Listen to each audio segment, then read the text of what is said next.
Open the hood.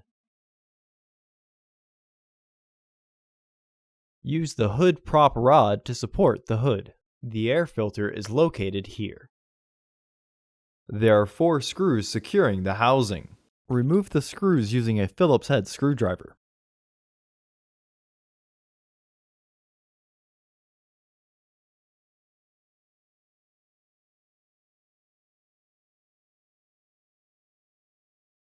Lift the housing and remove the old filter. Remove any debris in the housing. Insert your new filter into the housing. Reinstall the screws.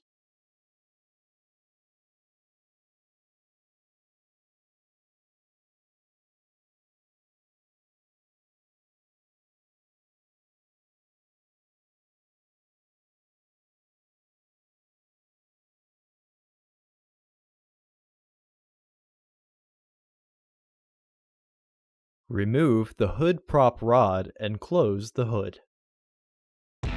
Order your parts today at filterheads.com.